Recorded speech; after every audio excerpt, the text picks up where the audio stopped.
My grandmother warned me never to take a shortcut through the old Benin forest. Last week, my car broke down, and I saw the women with baskets on their heads. They had no feet. The rain fell in thick sheets, turning the Benin-Auchi road into a slick, dangerous river of red mud. My old Volvo sputtered, its engine dying with a final, pathetic groan. Darkness swallowed the world, the thick forest pressing in from both sides, its silence feeling heavy and watchful, full of unseen, malevolent eyes. I was stranded, completely alone, with only the drumming rain for company, a prisoner of the storm. According to my phone's dying map, a small village was just a short walk through the woods. My grandmother's old stories whispered in my mind, tales of the empty ones. But the cold and the fear of spending the night in the car made me reckless. I pulled my jacket tight and stepped into the oppressive, dripping green darkness of the ancient, forbidden forest path.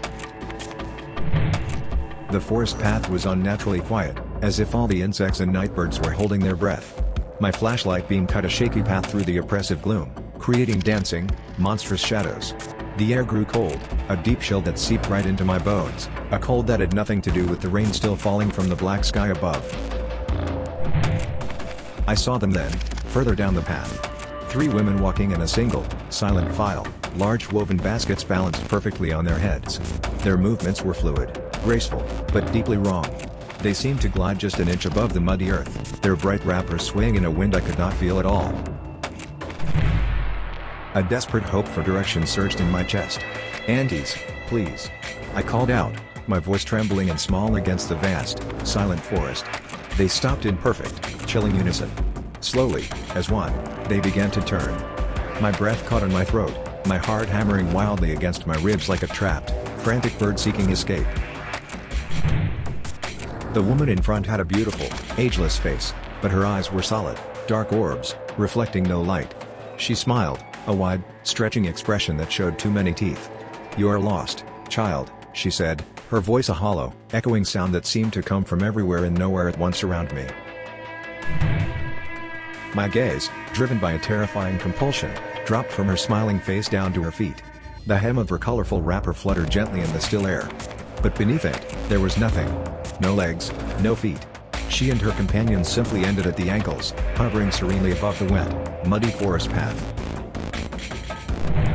A scream, raw and primal, tore from my throat.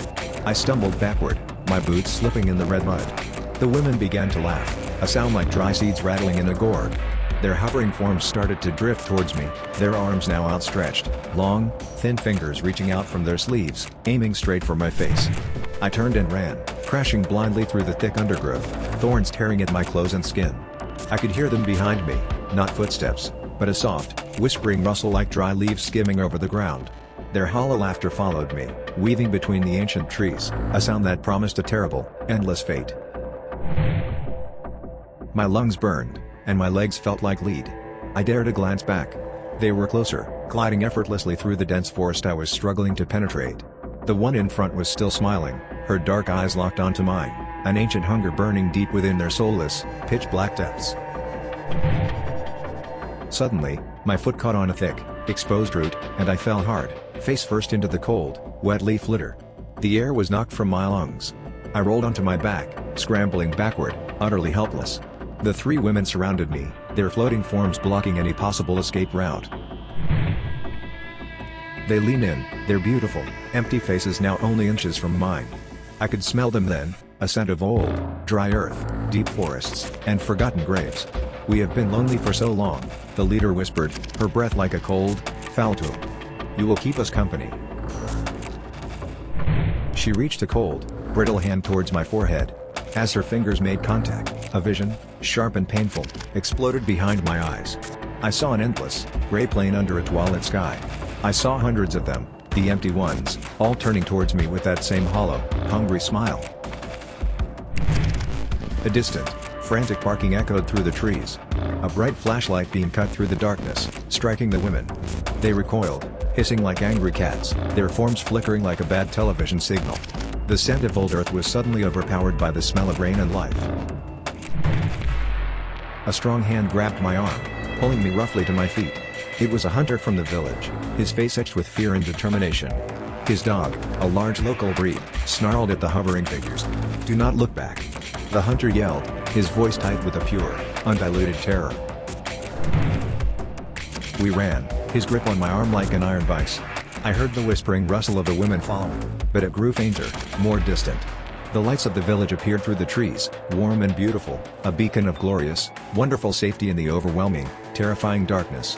We burst into the village clearing, collapsing near a crackling fire. The elders gathered, their faces grim as they listened to my frantic, gasping story. They nodded slowly, exchanging knowing, fearful looks. I had met the Ekpo Nkima, the spirit women who collect lost souls for their master. The oldest man, his eyes clouded with cataracts, pointed a bony finger at me. You carry their mark now, my son. They know your face. They tasted your fear. They will wait for you at the edges of the dark forests, always watching and waiting. They gave me a small, leather pouch filled with special protective herbs and sharp, pointed cowrie shells. Sleep with this under your head, the elder instructed. And never, ever walk through any forest alone after the sun has set. They are patient, these ones. I returned to Benin City the next day, my car towed and repaired. But the normal world felt thin, like a fragile film over a terrifying reality. Every shadow at the edge of my vision seemed to twitch, every distant sound at night made my heart stop, filled with a new, permanent dread. I started sleeping with the lights on. I avoid parks and any dense clusters of trees after dark. Sometimes, in the dead of night, I hear it, a soft, whispering rustle outside my window, a sound like dry leaves skimming across concrete. Last night, I looked through my peephole, drawn by a strange, rhythmic sound. 3 women stood in the hallway of my apartment building. They were perfectly still, large baskets on their heads. They were not looking at any other door, just staring directly, patiently, at mine, waiting. I called the police, my voice shaking so badly they could barely understand me. When the officers arrived, they found nothing. No women, no footprints in the dusty hallway. They told me I was stressed, that I needed to rest and perhaps see a doctor for my nerves. But this morning, a small, neatly woven basket sat directly in front of my door. It was empty, except for a single, fresh red mud stain at the very bottom, staining the dry reeds. It was a message, a promise, a direct invitation from them to me. I cannot leave my apartment now. I have barricaded the door with chairs and my heavy wooden table. The lights are all blazing, fighting back the oppressive, gathering darkness outside. My phone is my only connection to the world, to you, to anyone who might listen and believe my story.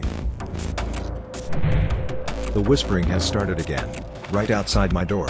It is louder now, more insistent. I can make out words in a language I have never learned, but somehow, I understand their terrible, chilling meaning. They are telling me to open the door, to stop fighting my inevitable fate, to join them. My protective pouch of herbs feels cold, lifeless against my skin.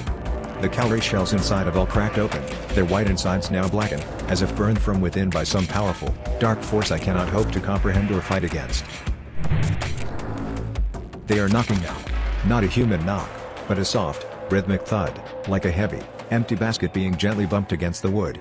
My name, they are whispering my name, their voice is a perfect, hollow imitation of my late mother's sweet, loving tone. The wooden door is beginning to frost over, a creeping, unnatural cold spreading from the other side. The metal bolt is groaning, straining, icing up. I am backing into the farthest corner of my room, clutching my useless phone, my entire body trembling uncontrollably with a primal, all-consuming terror. This is my final broadcast. Please, listen to your elders. Heed their warnings about the old forests. They are real. The empty ones are real. And when they choose you, there is no true escape. Subscribe, because I might not be here to warn you tomorrow, but they will be, waiting for someone new, someone who does not believe.